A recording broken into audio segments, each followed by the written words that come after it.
Hi, howdy, hello everybody, it's me, your favorite green-haired handsome lad, and welcome back to the Minecraft Guide. In today's episode, it's all about Minecraft's single best enchantment, Mending. By the end of this episode, I'm going to show you how you could get your hands on Mending, if you're lucky, in a grand total of like 5 minutes flat. In case you missed it, last episode was another members download. Tap the join button for more, and tap that like button for 7,000 years of good luck. And let's do this. Now, it should be noted that in Minecraft 1.20.2, the developers introduced an experimental villager change where essentially Mending is linked and locked to the swamp biome librarian villager. For today's episode, because those changes are still an experimental, I'm not really gonna talk about that method at all. In fact, I'm still waiting for Optifine to come out, so I'm on 1.20.1. As long as you haven't enabled those experimental toggles inside of your world that you have to do manually, and as long as you're consuming this episode with your eyes, ears, and mouth in the future, before those experimental things become non-experimental, we're good to go. And so, friends, at dawn, with that, it's time to mend.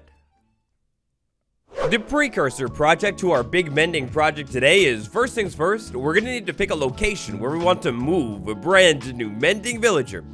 That the top comment will name, by the way. Dale, that's right. The #1 most liked comment down below this video will be the forever name for our mending villager. Don't make me regret this. Don't do it. So leave your favorite mending villager name idea down below in the comments. Leave a thumbs up on the other comments that you like. And home sweet home. So I saw down in the comments of the last episode a couple correct guesses. Maybe I'm too obvious. Maybe it's just like, it makes sense at this point in the series, but our mending villager. We're going to try our hardest to move a villager smoothly from the villager breeder over there on the other side of the base all the way over to this building. Because this villager is so valuable, I highly recommend making a secured storage a secured living location for our mending villager before you start this process. Villagers, it looks like they're going a little bit crazy inside of this thing. Let's slide in. What do we got going on? So many villagers. Now, because these experimental trade changes have not been introduced yet, we can take any of these villagers. And so, that's the question. You, my friend, you want to come with me, maybe, off to a different, better land? Jump in a boat. You can do it through the door. I've seen you do it before. Come on. Look at that. You want to work right there? I know it. Anybody? Anybody? Haha, you coming with me.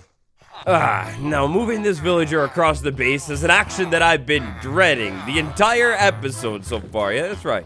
How many minutes of men I've been fearing it. I think probably my only option is sail him down this way, across the snipper farm that I need to harvest. I'll harvest it very soon, I promise. But maybe we start by sailing off this way and I guess down Main Street. Now, unfortunately, because of how I've designed my base, I've got workstations planted all over the place here. What I was thinking I could do is maybe use the workstations a little bit, like chain them over to the workstation, take it out, you lose the job, and then maybe just hopefully keep sailing this villager all the way as close as I can over to the house, which is actually not that far. Maybe this is a breeze. The Minecraft 1.21 one. Alright, so friend, you seem to be locked onto something else, but please allow me to entice you with my composter. Okay, no? You probably want that composter. Well, how do you feel about this? Nice. Always sad. I've already started making bone meal here, but it doesn't even matter. Now, for moving villagers around, we've kind of already talked about the ins and outs, the different ways that you could do that inside of your world. For more on moving villagers, check maybe this episode. Hey, this is my house. Excuse me, my house. For a little bit more on maybe transporting villagers around your world and how to move them, check out this episode right here. But basically, long story short, if you don't gotta move them too far, you could use boats and workstations chained together to basically entice the villager to go wherever you want it to go. For me, inside of this house. Hey, wait a second, what's that? What's my #1 favorite way to trap a villager inside of a building and not let it leave ever? Well, let me show you. Alright, so dear Fred, where are you off to? You were so close, you were doing so good. What workstation is over here that you want? Oh, no. No, not the barrel filled with garbage, no. Alright, so laddie, you're gonna go all the way back over here and be, okay. Yep, you wait there for a second. Yeah, so you see, the pro of building with beautiful barrels and other cool workstations all over your bases, I mean, it looks good. The con of doing any of this stuff is villagers, they got a mind of their own and they will wander everywhere. But anyways, eventually, you should hopefully be able to get a villager inside of your target building. Once you do, fence gate. Villagers cannot interact with fence gates, and even better, zombies. They can't break or open these things either. So that's gonna mean, with this simple combination of a beautiful door on the outside of my build and a fence gate right there, this villager is gonna be trapped inside of this house forever, as long as I don't accidentally let it out. Now, profession. I guess I should have said earlier, but it's very important you do this with a villager that doesn't have trades or a job locked in yet. Right now, all we have is a stonecutter villager, but as soon as I take the stonecutter away, give it a different workstation, it'll switch jobs. Nowadays, currently, Minecraft 1.20, 1.20.1, heck, even 1.20.2. Into the future, before the experimental trade changes are introduced, any librarian villager, biome doesn't matter at all, any one of them will be able to sell you a little bit of mending. Now, in between episodes, I swung all the way back over to the starter base. For this next part of the episode, you're going to want to have a couple supplies on hand, queued up, and ready to go. Either option A, have some emeralds. Emeralds. I don't think I've been doing very much profiteering inside of this world. Yeah, a total of 8 emeralds. That's going to bring me up just a little bit short. Alternatively, I could have a little bit of paper. Now, depending on what the villager wants to sell me, if I come up just a little bit short when it comes to emeralds, I don't think it'll be too much of a problem. If I absolutely need to, I could always go over to the villager breeder, set up a temporary trading setup with, like, say, a farmer, and sell the carrots and get the profit. Have some paper on hand so we can lock this trade in. Alternatively, have some emeralds and a book queued up, ready to go from the start. The other thing that you're going to need to craft if you want to actually pull all of this stuff off today is, of course, the workstation itself. To get a librarian villager inside of your world, it's the lectern. Either go out and loot one from a village, or craft one yourself. Mending, oh Mending, please, Minecraft gods, dear Bones, so this is why I brought you to the house today. Dear Bones, so make this work and make it smooth. So, villagers, different trades, different professions, different jobs. And check this out, right now the stonecutter villager would like to buy clay balls from me, or they would like to allow me to buy some bricks from them. If I take this away, and I have a lectern placed down, poof, librarian villager, oh, step 1 complete. Now next up, please Mending. That would have been a dream. That would have been such a dream. Alright, but the important thing here is we've got a couple predetermined trades, kind of, different types of trades that can show up in level 1. In a level 1 librarian villager, we could get a bookshelf trade, we could get a paper trade, usually 24 paper for an emerald, or, if we're exceptionally lucky, you can get a sweet mending trade. So look, this is the magic part of the process. We didn't give mending, so all we need to do right now is break the lectern, place the lectern back down, and let the librarian catch on again. It'll walk over to it, and all of a sudden, it's a new librarian. You see right there, there's the bookshelf trade, there's the paper trade. Unfortunately, no enchantments that time, so what do? We break it, we place it back down again, and look, friends, that's literally it. We're gonna roll this villager through all of Minecraft's enchantments, or at least all of them that it can sell me, until eventually I land on Wendy. Oof. Come on, man. Come on. Alright, so I will admit it, this process is not necessarily the most fun, the most brain enticing, thrilling, exciting, explosive, beautiful, luscious, bodacious, any other cool big words you want to throw in there. Yeah, it's not exactly that kind of process. This is going to be a potentially time-consuming process, potentially not, depending on how lucky you are. Now, on the right side of things, though, this process is going to be insanely... Oh, that's a potentially good trade. I don't want it today, but anyways, on the right side of things, this is going to be a relatively easy process. Brain-numbing, very potentially tear-inducing, sure, but so easy. And if you got everything secured up and set up right, zero risk involved, too. It's even better. So, friends, please, allow me to introduce you to my dear friend, Lectern Placels.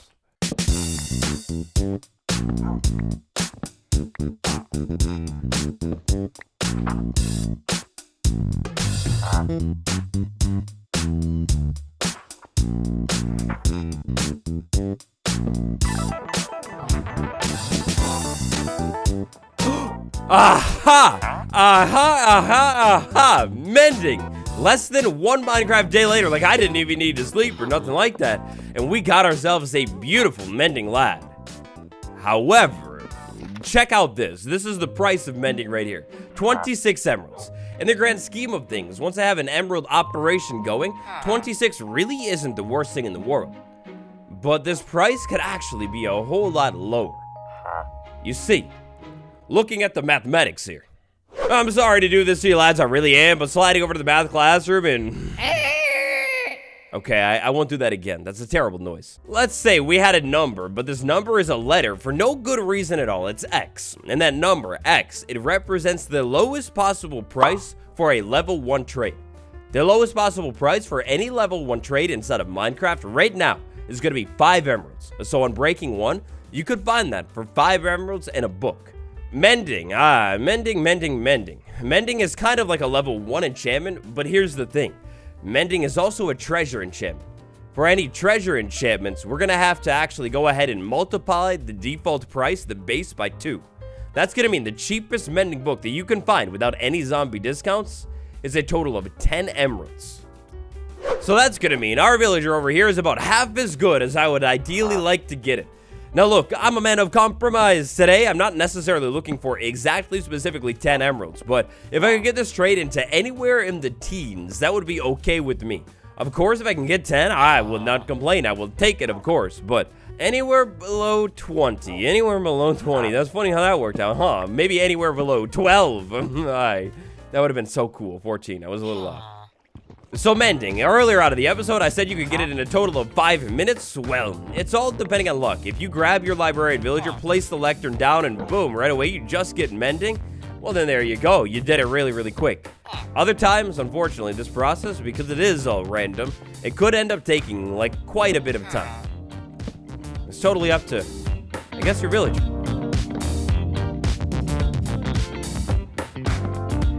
Haha. Another treasure enchantment. That's really cool. Any other day, I would maybe take that, but not today. No, sorry.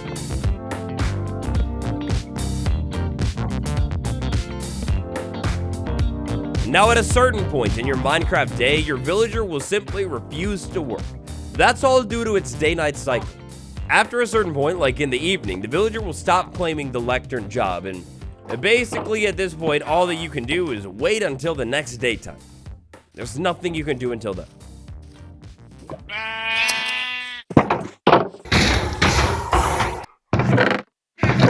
I asked this mending villager,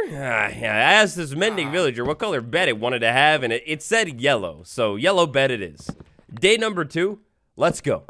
Let's get that sweet low-cost mending trade.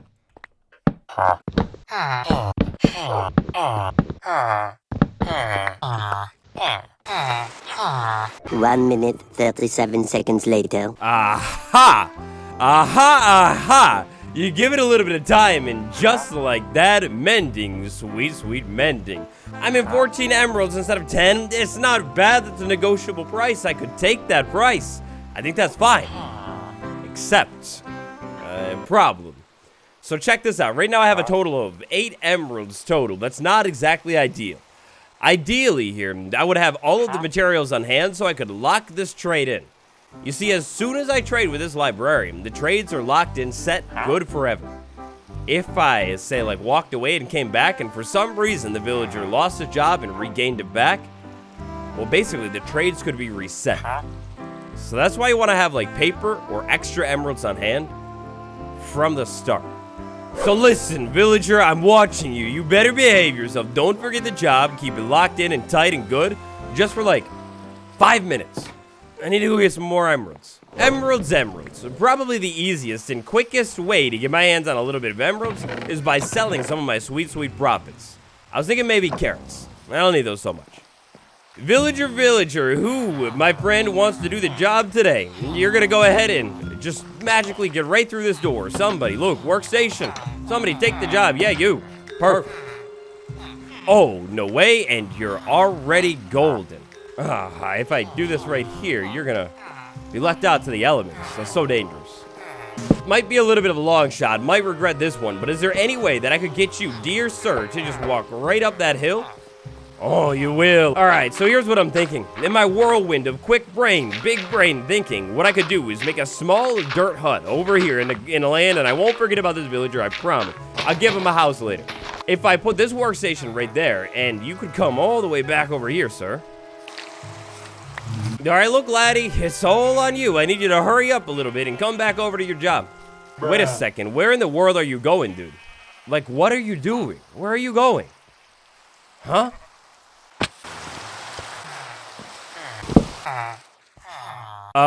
Dude, you're locked out.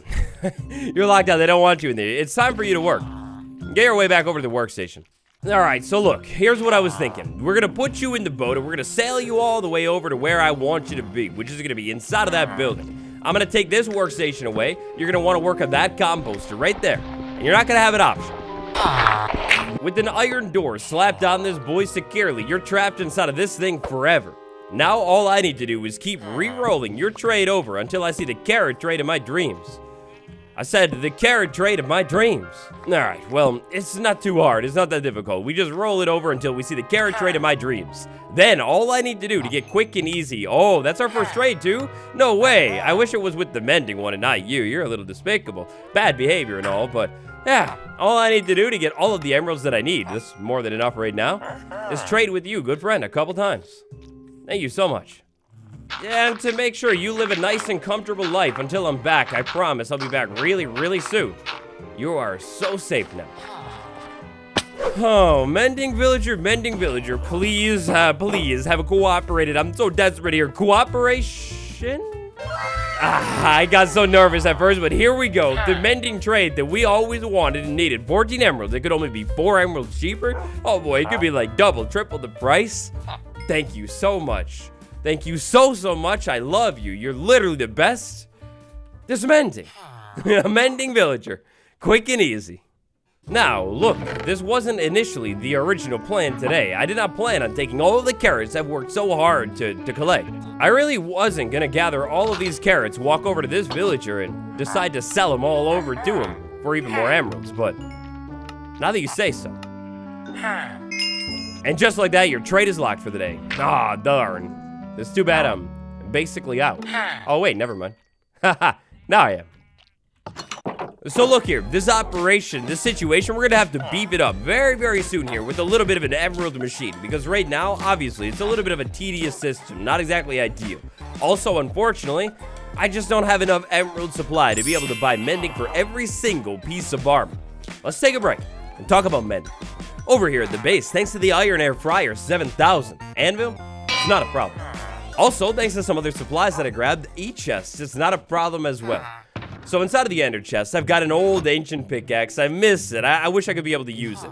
This is a different pickaxe I had enchanted, and look at this. If I combine these two pickaxes right there, we get like the best thing in the game. Is beautiful. So while we're at it, I think we'll go ahead and take it. It's a lot of levels, but it's fine. After that, mending. Further through the floor costs of just 3 more emeralds. We could take a tiny bit of mending and slap it on top of this pickaxe. And that's like the best pickaxe in the game. Right there. But when I was doing all that combining, unfortunately, I now have my hands on a brand new perfect pickaxe. This axe, on the other hand, very, very important tool. It's not perfect. If I go ahead and slap mending on that, and then find some experience. Hey, by the way, I'm gonna name this fortune pickaxe Markiplier. I think it's a pretty fire name. Anyways, I said if I were to go out into my world somewhere and find a little bit of experience, like let's say this beauty. Oh, wow, I forgot about all that deep slate. I have so much deep slate. How did I mean, I guess I see how I would have forgotten, but oh my gosh, there's so much. Let's take a look. What else I got here? Aqua Affinity and a sword queued up, ready to go for a little bit of enchanting, huh? That's cool. Anyways, check this. This axe right now is at 840 durability. If I take something out with this axe and get a little bit of experience, instead of getting experience in my bar, the experience goes to the tool. Basically, mending makes it so you can heal all of your tools using just experience. Look at this thing. That's so beautiful. So I could use the tool to get the experience itself, but on Minecraft Java, an even better way, offhand. We throw the tool in the offhand, we take it out with the main hand, like say a sword, and the experience will still flow all the way over to my axe. If you can tell, the bar is getting a little bit more green. It's perfect. Now the goal here, like I said, is eventually get mending on every single piece of thing in the game, other than, unfortunately, Jack Harbaugh. Mending and infinity can't go together. Eventually, I can see it now. We'll have mending on every single glorious piece of armor, every single tool in the game. This is going to be a goal we're going to have to work towards a little bit slowly, at least for now, until I can set up some kind of emerald operation back over at the base, but I'm excited. Now, I think we might have to take a break from the emerald project, unfortunately. I got a kind of cool, different side project coming up that I think you guys are going to love, but I promise, we'll get back to it. Back over at Home Sweet Home with not only the best pickaxe in the entire game, but a brand new, fully healed up Arthur. It's time for the bonus build. For today's bonus build, there's only one thing that you could do. Every good citizen will always know that any good house needs, of course, an interior. That house is not a home. It's not fully finished until you got the inside done. Here's what I'm thinking. Over here, we could queue this up with like a cool counter. That'll look really, really nice. Then swinging around behind us, over here inside of this workstation, they chiseled the bookshelf. Oh, it's beautiful. It is going to be perfect for this build. But not all my oak. It's a mistake I make every time. I guess I need to start dropping all of my oak on the ground before I go into one of these things. But yeah, it's chiseled bookshelf. Here's what I was thinking. Maybe all over this wall, we could have bookshelves, but also chiseled bookshelves. So... that's funny looking. Well, I promise I didn't necessarily like mean to create that, but it is what it is. Anyways, we could put some more bookshelves inside of this thing and make it look pretty cool. Now, I don't know how I feel on this part, like, for the idea of storing books inside of this thing forever, but at least right now, I have a random handful of, like, different enchanted books. And what I was thinking maybe is, like, I guess for now, I could, like, store them inside of this chiseled bookshelf, and, like, maybe in the future, I put, like, mending books in here, like, if I have extra ones or something. That could be kind of like a cool modern way to store this stuff. For now, enchanted books will just sit in there, though. I think that'll be safe. Next up, I would love to take a look at maybe this back wall right there. It's kind of glaringly empty, isn't it? With the help of my dear friend, this stone cutter, here's what I was thinking. Maybe what we could do is level this up a little bit here and make like a... oh, bonzo. At least in my opinion, it's not really like cozy enough inside of this build. So what I was thinking is maybe what we could do is pull out some walls strategically and make like just a small little fireplace or something like that. That could look really nice and maybe be a cool way to finish off this wall. I don't really know exactly how it should be done though. I feel like always when I'm trying to make fireplaces, I like struggle. I don't know what it is. Like I want to keep them small, but then like, I don't know, they end up getting big. Maybe something like that's not too bad though. Like, maybe that could work. Maybe what I could do is pull that out and pull all of this out too and make like stripped logs on the top. That could look kind of nice. Maybe a different backdrop. Ooh, yeah. All right, look, I take it all back. The ideas are flowing from the back of the build. It doesn't really matter. I don't think I'm ever really going to see it, but maybe something kind of like that. I could like just kind of cap it off like that and it'll be fine. What if I got dramatic in here and put like, ooh, something like that? Hey, that situation, the back of the house, I don't know how in the world that's going to end up looking okay. Oh, I just have to get rid of these windows or something, but whatever. Whatever, because of the inside, oh, it's looking good. Look at that, that makes it so much more cozy. That looks cool, and it matches with like the ceiling too. I like it, and maybe a mob head right on that thing later on, once I have one. Now hear me out, I don't know how this is gonna end up looking, but what if maybe to create a proper like border with the copper, we just did like more copper right there, and I'll let it oxidize. I don't know, I feel like something like that makes this part of the roof look really, really cool too, or room, excuse me. The room over here, it's looking pretty fire. But I know what we could add. Hey, hold up, wait a second. Did somebody say lanterns inside of here? But not just any lanterns. Lanterns with the brand new beautiful yellow fences too. Whew, yeah, that's cooking, that's good. Maybe a chest right over there too. And then this is gonna be like the whole working area, so that's kind of good. We got the bed over here by the cozy fireplace, I like that. Maybe the anvil should go down to like the work area because it's like worky, right? Hey, excuse me, sir. Just gonna borrow that. I got a barrel and I've got an idea. How about a night's... No, don't come down here. What are you doing? Alrighty then. We got a villager trying to escape its home. What in the world were you doing? What were you thinking with that move, buddy? Why would you jump down there? Stop it. We got a nightstand in here. I want it upside down. I feel like that looks a little bit more cool. Now above the door, I kind of have this like weird, awkward wall, and I can't really put like a window or anything like I would usually do. To combat the weird awkwardness, what I can do though is put like a shelf in there, and then maybe on top of the shelf, I put like something. And say a lantern, or maybe a plant. Matter of fact, this plant is a nod to how it will be done in the future with the swamp. When it changes officially, I think we'll probably end up talking about it again later, but for now, this is good. Now, while I'm at it with the decorations, might as well go crazy. That thing is beautiful. maybe I want it up here instead. I don't know. Now basically, finally, for the interior of this house, I can never remember how it's done, but I need to get a good painting in here. Yeah, that's how it's gonna be done. I guess I'll just re-roll this thing until I find one that I feel like actually that kind of fits. Yeah, that's good. That looks cool. Perhaps a small pink chair for like sitting down there and reading while it's working, and voila, today's bonus build, and the entire interior. At least for now. I feel like I want to do something else with this space right here. It just feels so empty still, but I don't know. Maybe a rug or something, but I think it feels good. Mending, the easiest way to get Minecraft's best enchantment. If you're lucky enough, you can get it in like 5 minutes or less. It's easy. Thank you all so much for watching this episode. If you enjoyed it, if it helped you out, make sure you delete that like button for me right down below the video. And subscribe too. Now the final thing we got on the menu today here, lads, laddies, is the comment of the day. Today's comment of the day is a beautiful, all-in-one, information jam-packed comment about iron farm building. Every single one of these 6 tips right here is beautiful, is strikingly stunning for iron farm making. Sometimes when I see these beautiful comments in the comments of like whatever episode the topic is, I always wish that I could like go back into the episode somehow and like add a whole nother chunk of the video, because like the lever trick specifically, it's such a simple thing, but like that would make the villager breeder beautiful. I might have to change that in between episodes. But anyways, Thomas, thank you so much for all these beautiful iron farm building tips. Chef's kiss. Anyways, thank you all so much for watching. It's been me, Waddles, and until next time, we'll be mending forever, lads. Goodbye.